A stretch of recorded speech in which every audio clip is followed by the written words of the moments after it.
Yeshiva University has filed an emergency request with the Supreme Court asking it to block a judge's order that requires the university to recognize an LGBTQ plus student group.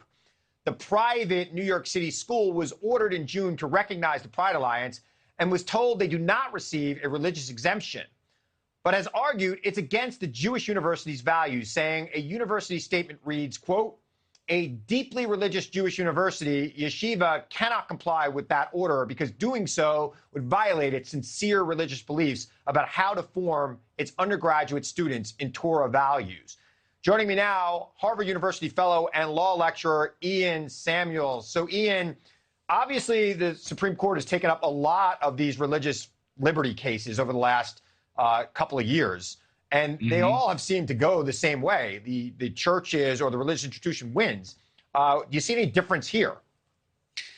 Well, there's probably not a bottom line difference. I mean, I don't know if the Supreme Court will grant review in this case or grant the emergency petition, but it's not a bad bet. For one thing, Yeshiva has a group of excellent lawyers from the Beckett Fund, and these guys are real pros at this kind of litigation, religious freedom litigation. But there's one very kind of interesting, important thing about this case to keep in mind on, which is one of the things that the university is asking the court to do is reconsider its decision in a case called Employment Division against Smith.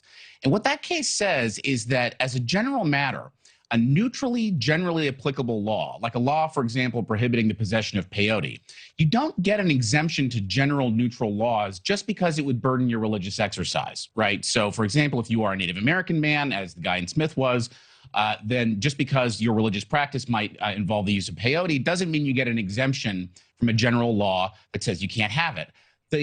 This has been a target of the decision that has been a target of people on, religious conservatives for many years now, one of whom is Justice Samuel Alito, who is gunning for this decision to be overruled and has been for a very long time.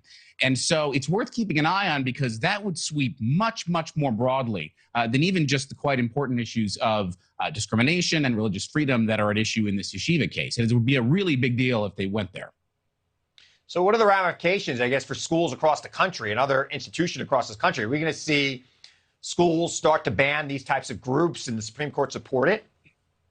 Well, it's possible, right? I mean, because as a general matter, of course, anti-discrimination laws are in that category of, hey, they apply the same to everybody. Okay. Now, it's worth noting that religious institutions, and there was a case at the Supreme Court just this most recent term about a Philadelphia Catholic Social Services organization that was denied funding from the state because it wouldn't recognize same-sex couples as married for its purposes of its programs. And the Supreme Court said that that was a violation of its free exercise rights. So it's not like we have no experience with religious institutions being able to be exempt from certain laws where they have, sincere religious commitments that go against them. But the problem has always been, well, how do you cabin that? What do what's the scope on that? And the example everyone is going to use is, well, what if there were a religion that deeply believed in racial discrimination or something like that? I mean, of course, we don't have any major religions in the United States that believe in stuff like that. Well, but not anymore, not anymore. But, back during the civil rights movement, religious exemptions were being used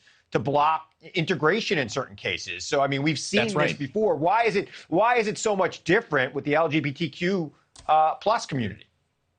Well, I think that the real answer to that is it's not a kind of procedural neutral answer. The real answer to that question is that the people who think there's a distinction think that there's a distinction between discrimination on the basis of race and having a discrimination on the basis of what you might call traditional, family values or traditional moral values. In other words, they say, I don't believe in racial discrimination. I believe that that's morally wrong and even prohibited by my faith.